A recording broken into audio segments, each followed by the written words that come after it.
اعوذ باللہ من الشیطان الرجیم، بسم اللہ الرحمن الرحیم۔ پیارے بچوں، السلام علیکم ورحمۃ اللہ وبرکاتہ۔ یہ منتخب قرآنی آیات باب چہارم سے ترجمہ و تشریح کے ساتھ کچھ آیات ہیں۔ یہ سوال لازمی اور کمپلسری ہوتا ہے، تو ان آیات کا ترجمہ اور تشریح آپ کے سامنے پیش کیا جا رہا ہے، اور جو بھی دسمبر ٹیسٹ یا باقی آپ کا وہ آئے گا اس میں یہ کمپلسری چیپٹر ہے۔ تو سب سے پہلی آیت ہے، یا ایھا الذین آمنوا اتقوا اللہ وقولوا قولا سدیدا۔ اے ایمان والو، اللہ تعالیٰ سے ڈرو اور سیدھی سچی باتیں کیا کرو۔ یہ ترجمہ ہے اس کا، یا ایھا الذین آمنوا، اے ایمان والو۔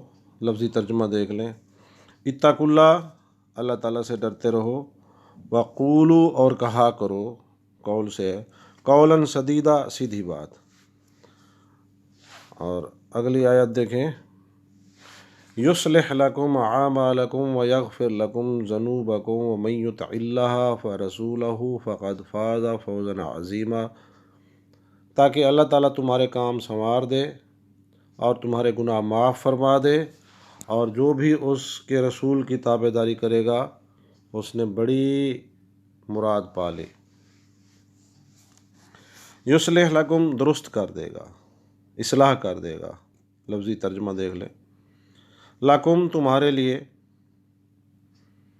یعنی تمہارے اعمال درست کر دے گا، اعمالکم تمہارے اعمال، ویغفر لکم اور بخش دے گا تمہیں، ذنوبکم یعنی تمہارے گناہ، ذنب گناہ کو کہتے ہیں اور اس کی جمع ہے ذنوب۔ ومن، اور جو شخص یطع اللہ، اطاعت کرے گا اللہ کی، ورسولہ اور اس کے رسول کی، فقد فاز، پس وہ کامیاب ہو گیا، فاز کامیابی، فوزن عظیما، فوزن بھی کامیابی ہو کہتے ہیں، اس نے بہت بڑی کامیابی حاصل کی۔ تو تشریح تھوڑا سا آپ دیکھ لیں، اس آیت کا شان نزول کیا ہے۔ تو سورۃ الاحزاب کی ان دونوں آیات سے پہلے والی جو آیات ہیں ان میں بنی اسرائیل کے اپنے نبی حضرت موسیٰ علیہ السلام کو بات بات پر دکھ پہنچانے اور ہر قدم پر ان کی مخالفت کرنے کا بیان ہے۔ چنانچہ اب ایمان کا دعویٰ کرنے والے مسلمانوں کو مخاطب کر کے حکم دیا کہ تم بنی اسرائیل کی روش اختیار نہ کرنا، کہ میرے پیغمبر حضرت محمد صلی اللہ علیہ وسلم کی دل آزاری نہ کرنا، اور میں نے اپنے حبیب صلی اللہ علیہ وسلم کو جن کمالات سے سرفراز فرمایا ہے ان کا انکار نہ کرنا، بلکہ تمہارا شیوا درج ذیل امور پر مشتمل ہونا چاہیے، طریقہ کار تمہارا یہی ہونا چاہیے۔ نمبر 1، تقوی اختیار کرو۔ نمبر 2، سیدھی اور درست بات کہو۔ تقوی کیا ہے؟ جس کو آپ انگریزی میں گاڈز کانشسنس کہتے ہیں، خدا کے ہونے کا تصور، اللہ تعالیٰ سے ڈرنا، اپنے گناہوں سے جو ہے، گناہوں کو جو ہے اپنے دامن کو گناہوں سے پاک رکھنا تقوی کہلاتا ہے۔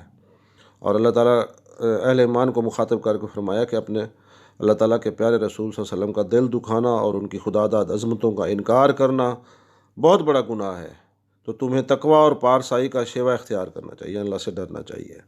اور دوسرے نمبر پہ کہا گیا ہے کہ قولاً سدیدا، یعنی سیدھی بات کرو۔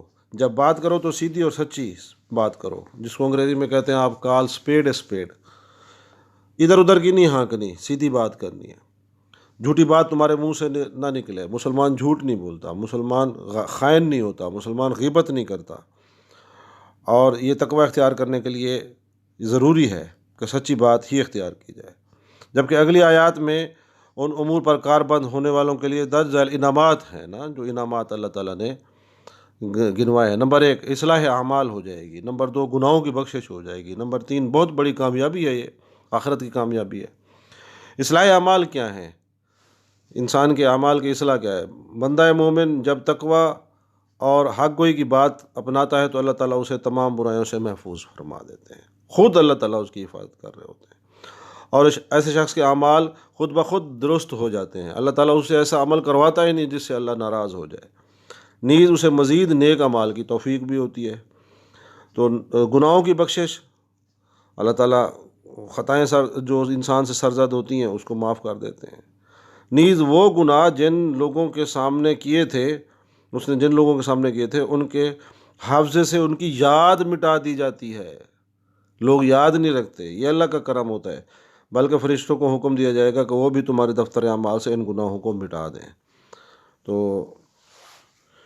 علامہ اقبال نے کہا تھا کہ موتی سمجھ کے شان کریمی نے چن لیے قطرے جو تھے میری ارک انفعال کے، یعنی اور فوز عظیم کیا ہے تیسرے نمبر پہ، بڑی کامیابی کیا ہے کہ اللہ تعالیٰ اور اس کے پیارے رسول صلی اللہ علیہ وآلہ وسلم کا ہر حکم ماننے والوں کے لیے فلاح دارین ہے، دونوں جہانوں کی کامیابی ہے، اور جس کامیابی کے بارے میں خود رب ذوالجلال نے اس کو عظیم کامیابی قرار دیا ہے، اور اس کی عظمت کا اندازہ کون لگا سکتا ہے۔ وآخر دعوانا ان الحمد للہ رب العالمین۔ بسم اللہ الرحمن الرحیم۔ اگلی آیت نمبر 2 دیکھیں۔ لقد کان لکم فی رسول اللہ اسوۃ حسنہ۔ لقد کا مطلب ہے تحقیق ہے، اس میں کوئی شک نہیں ہے۔ اس کا پہلے ترجمہ ویسے دیکھ لیں، بے شک تمہارے لیے اللہ کے رسول صلی اللہ علیہ وسلم کے ذات میں بہترین نمونہ ہے۔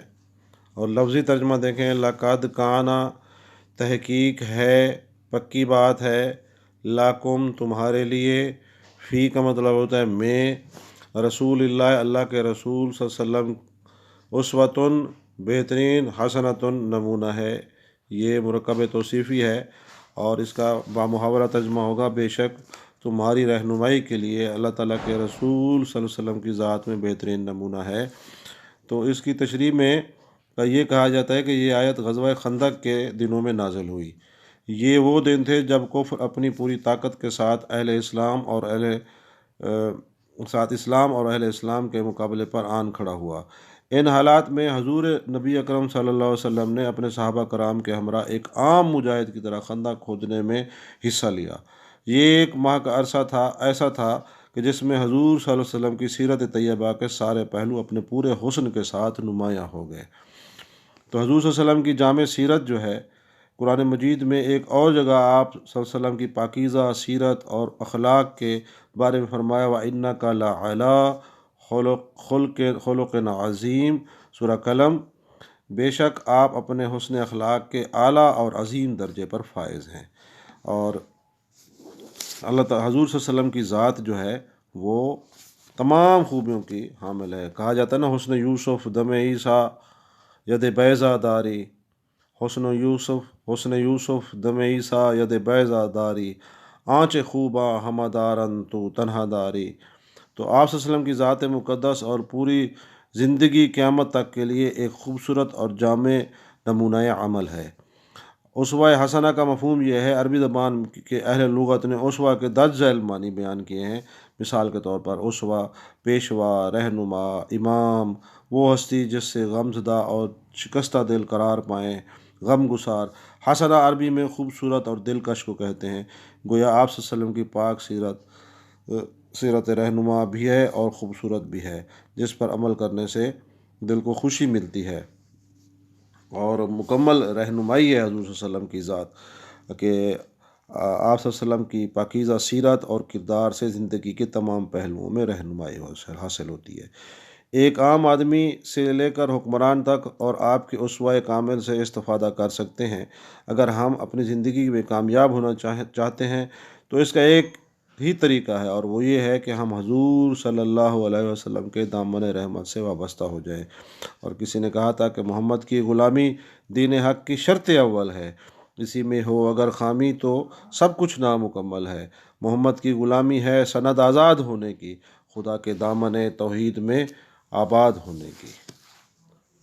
صدق اللہ العظیم۔ بسم اللہ الرحمن الرحیم۔ اگلی آیت نمبر 2 دیکھیں۔ لقد کان لکم فی رسول اللہ اسوۃ حسنہ۔ لقد کا مطلب ہے تحقیق ہے، اس میں کوئی شک نہیں ہے۔ اس کا پہلے ترجمہ ویسے دیکھ لیں، بے شک تمہارے لیے اللہ کے رسول صلی اللہ علیہ وسلم کے ذات میں بہترین نمونہ ہے۔ اور لفظی ترجمہ دیکھیں، لقد کانا تحقیق ہے، پکی بات ہے، لاکم تمہارے لیے، فی کا مطلب ہوتا ہے میں، رسول اللہ اللہ کے رسول صلی اللہ علیہ وسلم، اسوتن بہترین، حسنتن نمونہ ہے، یہ مرکب توصیفی ہے اور اس کا بامحاورہ ترجمہ ہوگا بے شک تمہاری رہنمائی کے لیے اللہ تعالیٰ کے رسول صلی اللہ علیہ وسلم کی ذات میں بہترین نمونہ ہے۔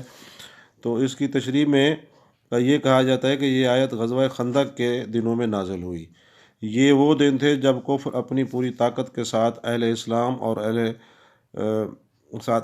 اہل اسلام کے مقابلے پر آن کھڑا ہوا۔ ان حالات میں حضور نبی اکرم صلی اللہ علیہ وسلم نے اپنے صحابہ کرام کے ہمراہ ایک عام مجاہد کی طرح خندق کھودنے میں حصہ لیا۔ یہ 1 ماہ کا عرصہ ایسا تھا کہ جس میں حضور صلی اللہ علیہ وسلم کی سیرت طیبہ کے سارے پہلو اپنے پورے حسن کے ساتھ نمایاں ہو گئے۔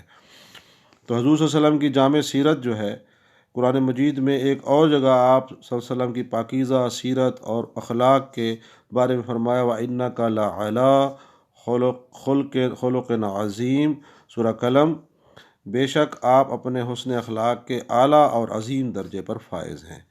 اور اللہ تعالیٰ حضور صلی اللہ علیہ وسلم کی ذات جو ہے وہ تمام خوبیوں کی حامل ہے۔ کہا جاتا ہے نا، حسن یوسف دم عیسیٰ ید بیضا داری، حسن یوسف دم عیسیٰ ید بیضا داری، آنچ خوباں ہمہ دارن تو تنہا داری۔ تو آپ صلی اللہ علیہ وسلم کی ذات مقدس اور پوری زندگی قیامت تک کے لیے ایک خوبصورت اور جامع نمونہ عمل ہے۔ اسوہ حسنہ کا مفہوم یہ ہے، عربی زبان کے اہل لغت نے اسوہ کے درج ذیل معنی بیان کیے ہیں۔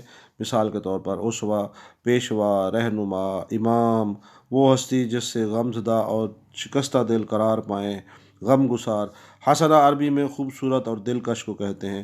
گویا آپ صلی اللہ علیہ وسلم کی پاک سیرت رہنما بھی ہے اور خوبصورت بھی ہے، جس پر عمل کرنے سے دل کو خوشی ملتی ہے، اور مکمل رہنمائی ہے حضور صلی اللہ علیہ وسلم کی ذات کہ آپ صلی اللہ علیہ وسلم کی پاکیزہ سیرت اور کردار سے زندگی کے تمام پہلوؤں میں رہنمائی حاصل ہوتی ہے۔ ایک عام آدمی سے لے کر حکمران تک اور آپ کے اسوہ کامل سے استفادہ کر سکتے ہیں۔ اگر ہم اپنی زندگی میں کامیاب ہونا چاہتے ہیں تو اس کا ایک ہی طریقہ ہے، اور وہ یہ ہے کہ ہم حضور صلی اللہ علیہ وسلم کے دامن رحمت سے وابستہ ہو جائیں۔ اور کسی نے کہا تھا کہ محمد کی غلامی دین حق کی شرط اول ہے، اسی میں ہو اگر خامی تو سب کچھ نامکمل ہے۔ محمد کی غلامی ہے سند آزاد ہونے کی، خدا کے دامن توحید میں آباد ہونے کی۔ صدق اللہ العظیم۔